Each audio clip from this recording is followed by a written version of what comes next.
Salut, salut! Et oui, c'est toujours moi, fidèle au rendez-vous quotidien, lecture de la Bible de l'aurore au crépuscule. Tu sais pas c'est quoi ce défi? C'est pas possible.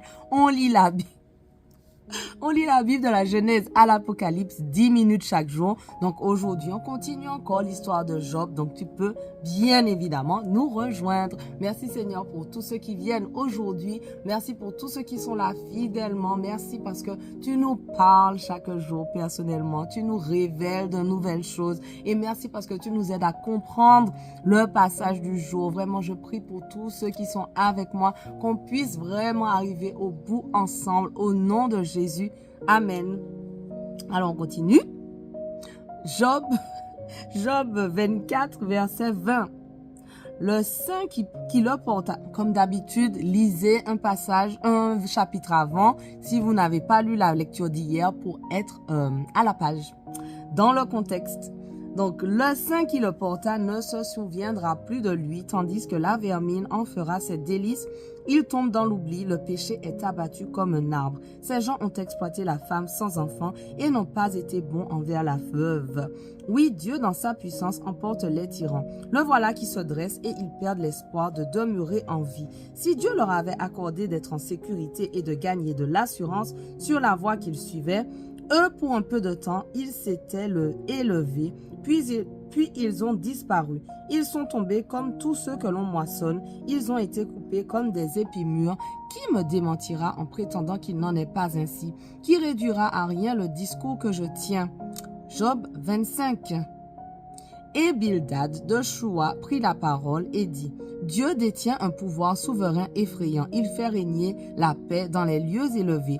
Peut-on compter ses troupes et sur qui sa lumière ne se lève-t-elle pas?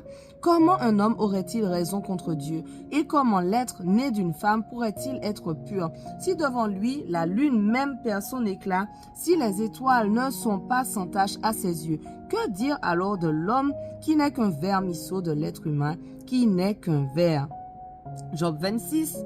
Alors Job répondit: Ah, comme tu sais bien aider l'homme sans force et secourir le bras qui n'a plus de vigueur, quel bon conseil tu donnes à celui qui se trouve dépourvu de sagesse, et comme tu répands la science à profusion.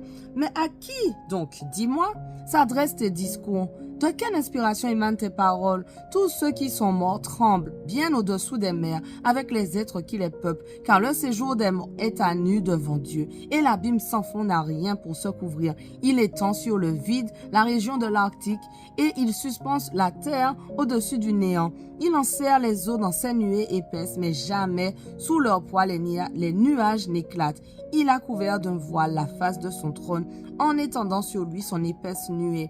Il a tracé un cercle sur la face des eaux, au lieu où la lumière rencontre les ténèbres. Les colonnes du ciel frémissent épouvantées à sa menace. Par sa puissance, il agite la mer. Par son intelligence, il en brise le monstre. Sous l'effet de son souffle, le ciel devient serein. Quant au serpent fuyard, sa main l'a transpercé.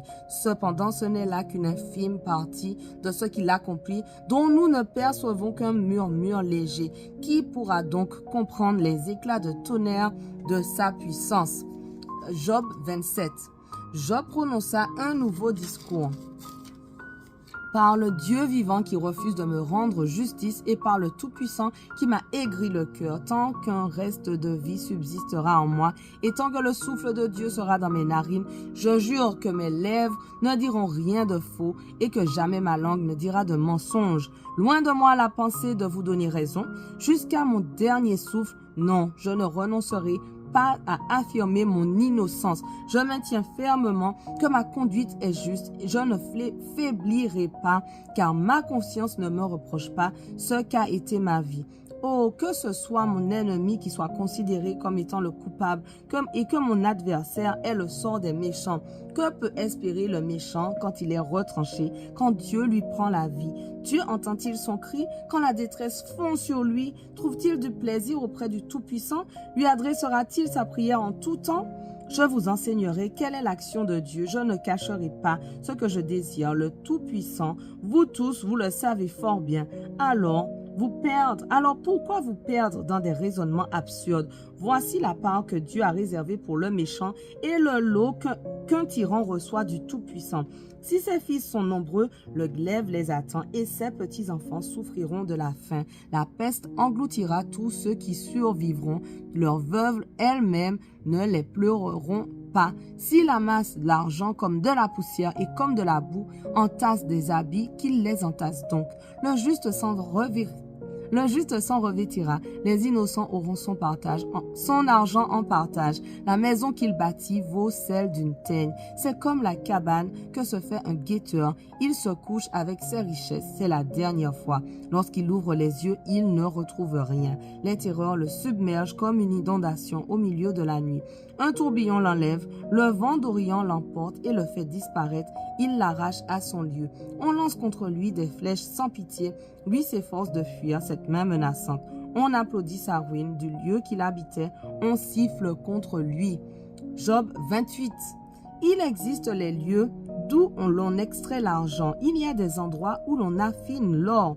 On sait comment extraire le fer de la poussière, fondre le minerai pour en tirer le cuivre.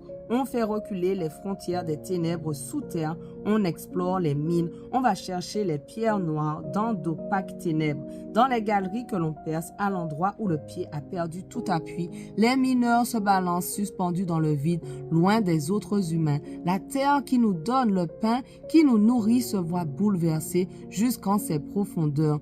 Tout comme par un feu, c'est dans ces roches qu'on trouve les saphirs et la poussière d'or. L'oiseau de proie ignore quel en est le sentier et l'œil de l'épervier ne l'a pas repéré.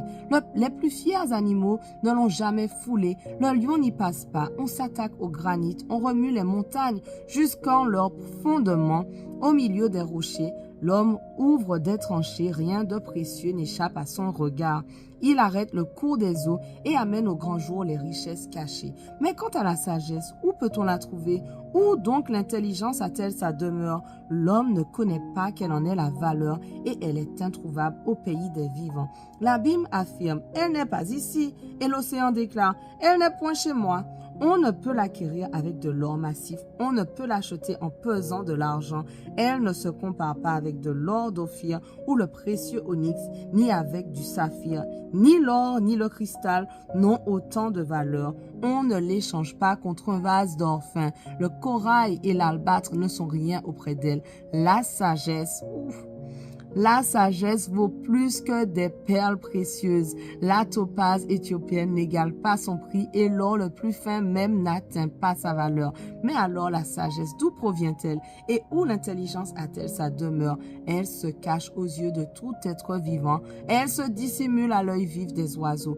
L'abîme et la mort disent, nous avons seulement entendu parler d'elle, car c'est Dieu seul qui sait le chemin qu'elle emprunte. Oui, il en connaît la demeure, car son regard parcourt le monde entier et tout ce qui se passe sous le ciel, il le voit. C'est lui qui a fixé la pesanteur du vent et donné leur mesure à tous les océans. Lorsqu'il a établi une loi pour la pluie et tracé un chemin aux éclairs, au tonnerre, et c'est alors qu'il l'a vu et en a fait l'éloge. Il a posé les fondements de la sagesse et l'a sondé.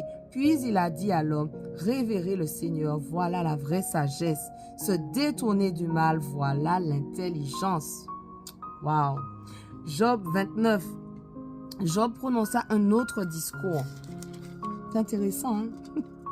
Qui me fera revivre les saisons d'autrefois comme en ces jours passés où Dieu veillait sur moi, où il faisait briller sa lampe sur ma tête et qu'avec sa lumière j'affrontais les ténèbres.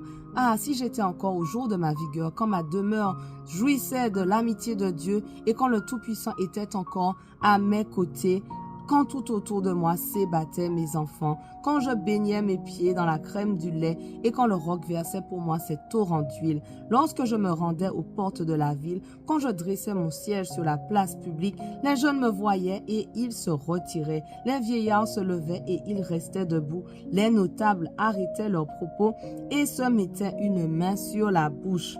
Les grands baissaient la voix et ils tenaient leur langue collée à leur palais. Celui qui m'écoutait me déclarait heureux. Celui qui me voyait parlait de moi en bien.